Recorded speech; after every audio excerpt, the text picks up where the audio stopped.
morning, everybody. Welcome to Unscripted. It is a beautiful morning here in the Enchanted Forest, and the sun is shining. It's like 35, and it's absolutely glorious. It's good to have you all with me this morning on Unscripted. This morning we're talking about the soul and how the soul speaks to us. And I'm just now posting in the Unscripted page there on Facebook a way and a link for you to join me in the chat room. Here we go.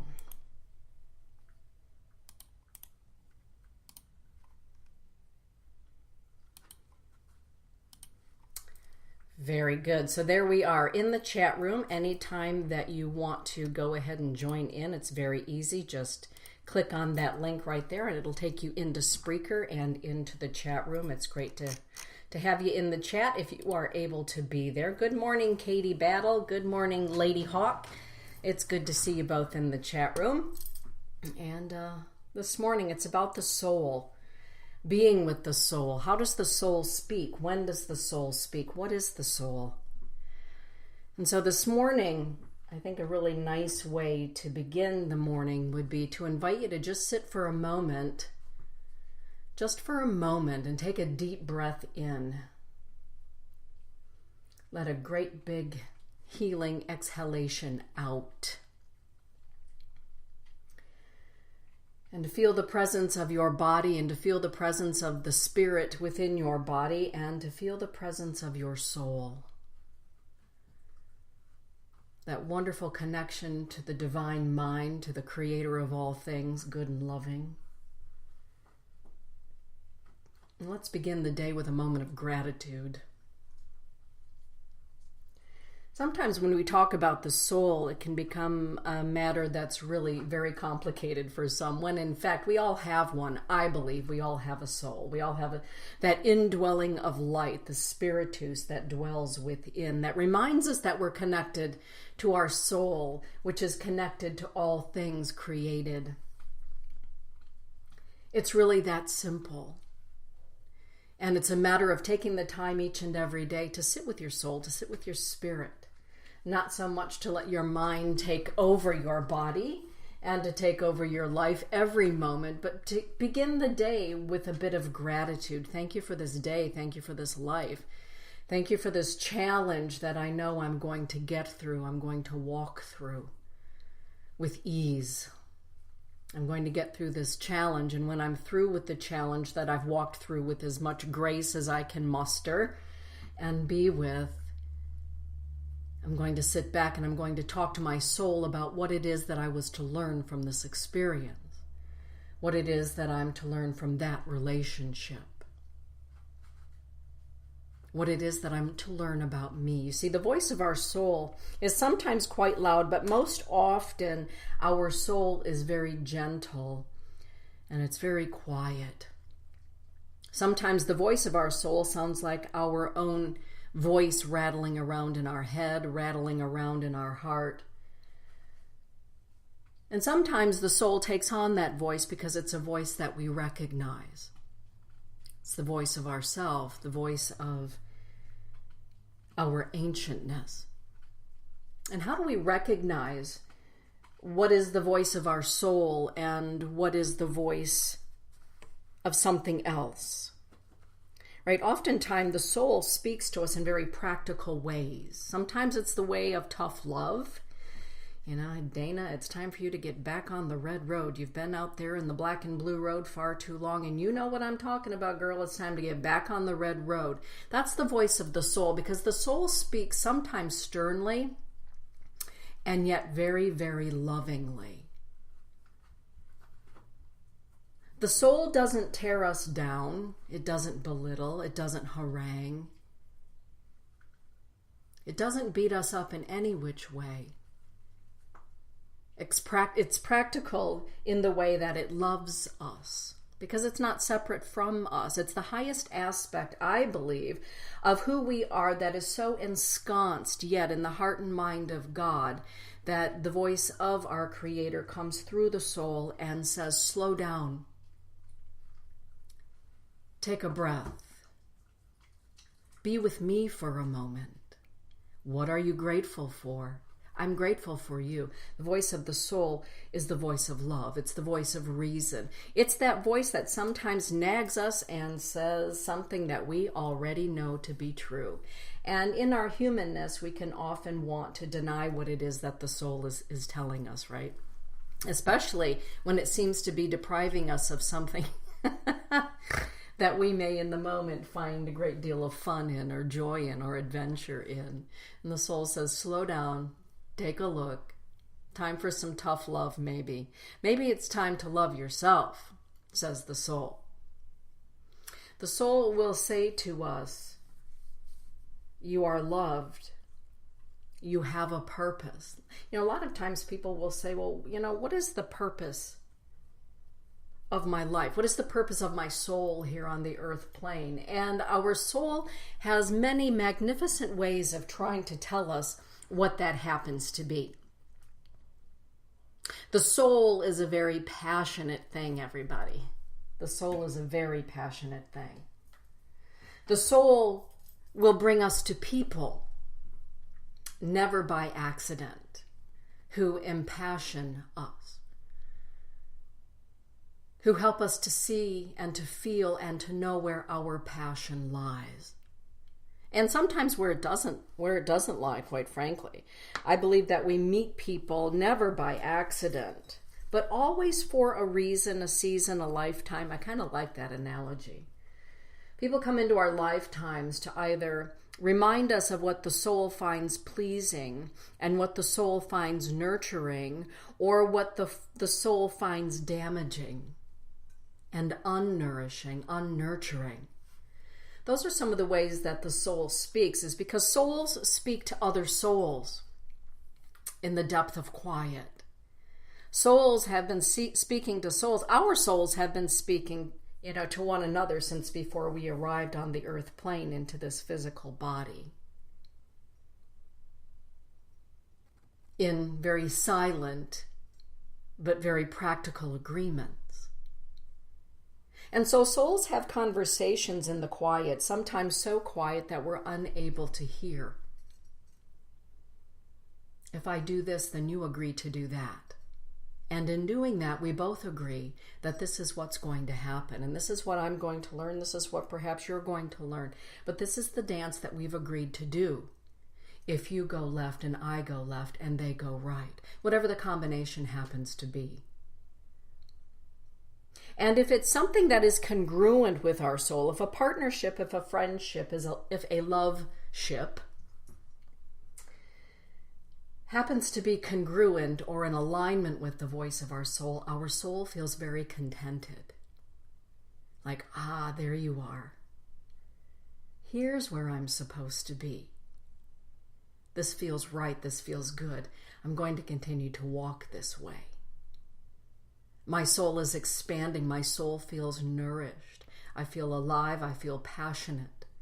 I feel as though what I'm doing is making a difference to myself and to others. Because, when we ask the question, why are we here? Oftentimes, perhaps we have been told that the only way to feel useful and to feel good about ourselves is if we are here giving our life over on behalf of others, right? Serving others continuously all the time until there is very little left for our own self, for our own self-expression, exploration, and yes, adventure. I like the word adventure. I think that pretty much for me describes why my soul is here. It's the adventure of relationship, the adventure of partnership, of loveship, of experiencing this amazing earth, this grandmother that's been provided for us.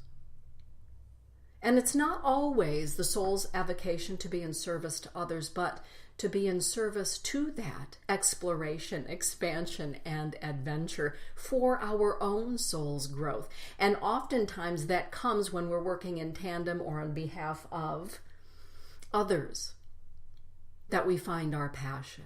Right? Whether it's the four-legged and the feathered ones, right? The creepy crawlers, those that swim, or the two-legged variety here on Grandmother Earth, or all of nature, that we find our passion. But in all of that, the soul speaks and says, and where are you in all of this? What is your soul learning?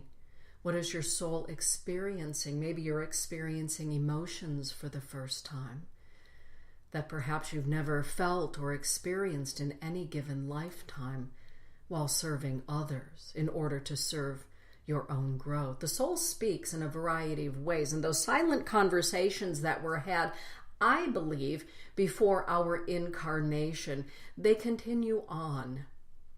And they do manifest physically, again, in relationships, jobs, partnerships, experiences. And sometimes we get so busy in the experiences, the expansion, the adventure, the love ships, the partnerships, the relationships, that somewhere the voice of our soul gets lost in the clutter, in the dialogue, in the doing. And so sometimes the soul speaks in ways that says to us, in no uncertain terms, sit still, be still, and know that I am. I love that. Be still and know that I am. And when we don't listen to that little nurturing promotional piece from the PR department of our soul that says it's time to be still and sit still, sometimes our life brings us an experience that takes us to stillness. We have no other option but to be still. Sometimes we call that soul work. All of a sudden we find ourselves digging through soul work that perhaps we've neglected, we weren't aware of, we were too afraid to dive into for a variety of reasons. And the soul says, wait a minute, it's time for you to sit. It's time for you to be. It's time for you to deal with, to heal, to get healthy, and then continue along again. Not only do I believe that our soul speaks to us in the quiet voice that says, Dana, step back for a moment. Take a look. Take a listen. Dana, sit down for a moment and feel this experience that you're experiencing. Just for a moment, maybe longer. And be with it. Let me speak to you and with you about it. Just be quiet. And what I really love about the soul being so expansive and so magnificent is the fact that it is connected. We are all connected to every living thing that is seen and unseen. And so in partnership with the soul of the trees, the soul of nature, the soul of the animal kingdom, the star nations, the oceans, the water, right? One another. The soul of those things, if we are being watchful, if we are listening, right? Those with eyes to see, ears to hear, and a heart to feel, will feel the soul of all things speaking to our soul if we slow down. Just for a moment, maybe longer, to slow down, to allow the soul to speak on our breath, conscious breathing, conscious being. Conscious breathing, conscious being. It's amazing what the wind will whisper to us.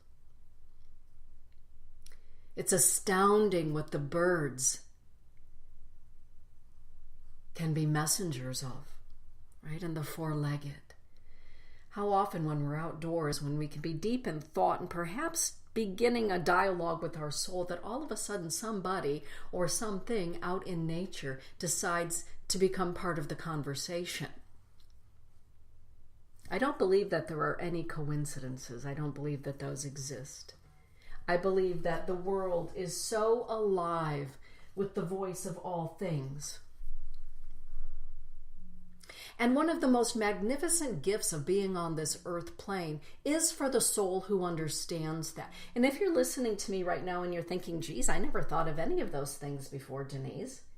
Really? The trees have a voice? The wind has a voice? The animals have an intelligence, a soul intelligence. It's never, ever, ever too late to begin the process of coming into relationship with the seen and the unseen realms, ever. And how do we do that? Well, I happen to be kind of a very practical person. Not kind of, I am a practical person when it comes to matters of the spirit, as I'm sitting here with a big old cup of coffee. Sometimes it can be as simple as, I know I have a soul. Soul, I know that you know you are connected to me. Give me a sign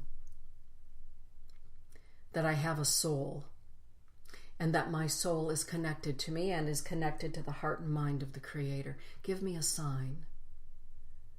And what kind of a sign would you like that to be? The soul will ask. You may not hear that question coming from your soul, but the soul will ask, okay, Dana, I'm happy to do that.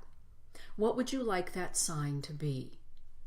Well, maybe what I would like that sign to be is one of my favorite songs to come playing on the radio this week or today, or sometime in the next couple of days. Well, what song might that be?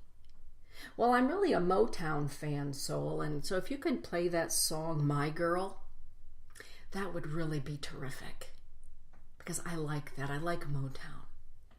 Fantastic, but don't limit yourself to just that, Denise. What else would be a clear indicator that I'm with you? Well, perhaps you could speak to me in my dreams. Sometimes the day-to-day does get a little bit cluttered, and maybe I'm going to miss that song on the radio, but we all dream, whether we remember it or not, when our body lies down for rest. Our spirit is given magnificent access to the unseen realms. Some go more deeply into those realms than others, granted, but we all dream.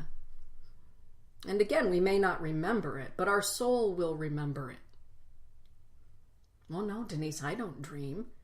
But interestingly, lately I feel as though I'm not getting much sleep. And when I wake up, I feel as though, I've been somewhere, but I don't really necessarily know that I've been anywhere. I don't remember being anywhere. But now that you say that, it seems to me when I woke up the other day, I could feel the presence of my mother, who passed on about 6 months ago. And it was the strangest thing, because I don't remember dreaming about her, but I did remember waking up in the morning and thinking, well, I feel different than I normally do when I wake up after going to sleep. And the first thing on my mind was my mother. And I felt for a moment as though I was with my mother. Sometimes it takes a little bit of digging at first to discover the way that our soul speaks. It doesn't always drive by with a great big sign on the side of a semi-truck, right? Or a great big billboard down the highway. Speak to me in my dreams. Show me who I am and how this life relates to me in my dreams. I'm going to take a walk out in nature this afternoon. Perhaps, soul, you could speak to me through nature. That would be really nice. The beauty of our agreement in coming to the earth plane for a human life, to me, is that in the beginning, before we decided to become human, to have this experience, this agreement that we have with our soul, that says, okay, I'm going to send, that bit of you that will be known as to the earth planes, to the astral planes, for an experience. And the agreement is, during the course of that experience, I, as the soul, am going to learn from you. In your incarnation as Denise, as Dana, I'm going to learn from all of the experiences you have as that unique, one-of-a-kind being born on this date at this time. And I'm going to take in all of those magnificent experiences, and I'm going to be kind of sort of a backseat driver, if you want me to be, while you're experiencing your human life, known as Denise. And then back to Dana. Right? Dana being my birth name. Even the names that we choose are significant to our soul. I began as Dana. For a while, I was Denise, and then I took back the name Dana. What does that mean? Well, for me and my soul, it means many things. On Friday is my birthday. I turn 56 years old this coming Friday on November 16th. So what is it for me to be a quadruple Scorpio? Well, that's between me and my soul and the agreements that it and I decided to have in this incarnation, having a human life on the earth plane at this time. One of the things that I love about the wisdom teachings or the esoteric teachings, the Gnostic hidden wisdom teachings, is that the soul helps us to look beyond the obvious. It gives us these little nudges, these little inklings that perhaps there's more than what the eye is seeing, what the heart is feeling, what the ears are hearing. And you are right on about that, Katie Battle. She's saying day to day gets very cluttered. Must remember to take time for myself with my soul. Thank you for the reminder. And well, yeah, I mean, you're a very busy woman in your career. Sonia is saying it's Hurricane's birthday as well. That's right, Hurricane and I, and Kelly Spencer's dad, we all share the very same birthday. All of us Scorpios. How magnificent. The uniqueness of our soul. And the good news about speaking to our soul is that we do not have to plop ourselves on top of a mountain in the Himalayas. We can do it in the shower, right? We don't probably want to do it maybe while we're driving or operating heavy equipment, because sometimes a conversation with the soul can get really deep and take us into some areas that we need a minute to really focus and concentrate on. But taking a walk in the park, sitting for a moment in the bathroom, for heaven's sakes, in the bathtub, before we go to sleep, when we wake up in the morning. It doesn't have to be hours-long meditation. It can be just good morning. Good morning to my soul. I'm happy to be alive. I do that every morning. Every single morning for as long as I can remember now. Good morning. It's a beautiful new day to be alive. Thank you for this day. Thank you for this day. Thank you for the lessons that I'm going to learn. Please, if they could be gentle, that would be marvelous. If they could be joyful, even better. If they're not, thank you to my soul for helping me to see from the eagle eye view. The eagle eye view, not necessarily the scorpion's view, but the eagle eye view. What's really going on here? How often do we ask that? Something's going on. I see it. Something smells rotten in Denmark, and I want to know what it is. The soul will often say, well, you know there's something wrong. You can feel it in your gut. See, that's why that human body has one of those, a gut, so that the voice can speak to it. That's why that human body also has a heart, so that the soul can speak to the heart and to the mind and to the ears. I can't hear my soul. Well, sometimes we have forgotten, so sometimes we have to take a moment to reintroduce ourselves. Good morning, soul. I have now remembered that I have one of you, right? That you are mine and I am yours, an aspect of you, having a lifetime on this earth. Let us work together in partnership. Help me to hear you, to see you, to feel you in all things. And let me be aware when you are speaking to me. And I will allow you the time to speak to me and to be with me. Because you see, it's a two-way agreement. Pretty soon, if the soul is the one doing all of the talking and there's nobody listening on the other end of the phone, the soul phone, all of a sudden that voice becomes very dim. The feeling becomes very dim. It does become cluttered by the day. Absolutely, Katie. Making a point to be with our spirit, whether it's in meditation, prayer, contemplation, just being for a few minutes. Hello, soul. Make it fun. Geez, it doesn't have to be all piety. Give your soul a name. You know, some people like to give everything a name. My cars have always had a name Because I feel like my car has its own electrical soul. So every car that I have ever owned, going back to my Mustang in high school, right? I had that really cool Mustang. That thing was neat. Everybody thought I was a little bit kooky. Not everyone, but a few people thought I was a little nutty for naming my cars. I still do. Now I put it on the license plate. This last vehicle that I currently have, I call it the Thunder Horse. And that's what I refer to it as. I talk to the electrical intelligence of it. I talk to the intelligence of my soul. One of the best ways of communicating with somebody that you cannot physically communicate with, whether they've passed on or whether through a circumstance of living a human life you're no longer in communication, is to allow your soul to speak to their soul.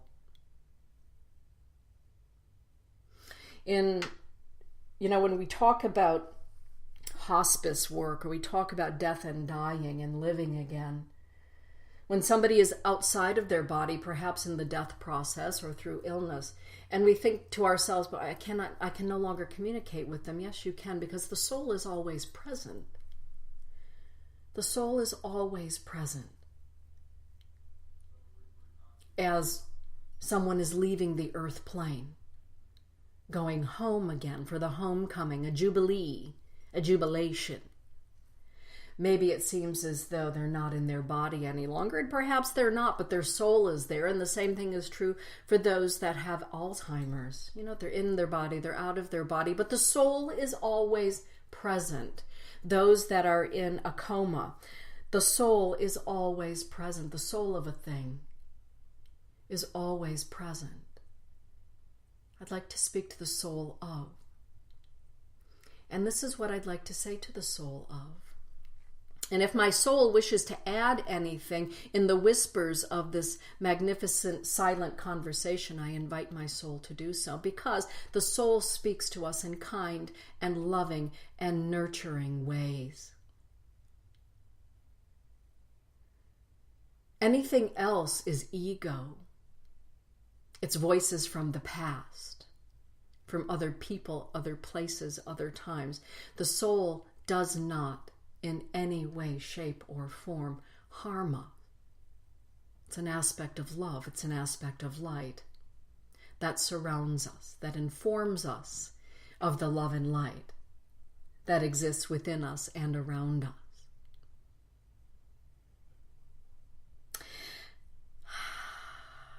In this time of Scorpio, when the veil is so thin, the soul speaks loudly if we allow it in the quiet times. If the voice that you hear is unloving, ask it to go away. Whoever this voice belongs to, whatever this voice belongs to, the memory that this voice belongs to, the doubting Thomas that this voice belongs to, you are not welcome here when I am speaking and communing with my soul. Only the presence of love and light of my soul is welcome here. All other voices must leave as I take a moment to celebrate my relationship with my soul and this magnificent human lifetime that this aspect of my soul, known as me, is having right now, so that I can get out there and shine and do what I came here to do, and that is simply to be me, the aspect of my soul that decided it was going to come here at this time and be. And with that, everyone, thank you for joining me this morning, or whenever you happen to be listening. Do your soul and yourself a favor and take a moment today. And if you haven't been acquainted with your soul in some time, take a moment to reacquaint, to listen, to feel, to hear. And then get out there and shine as only you can shine. Blessings be, everyone. Have a beautiful day.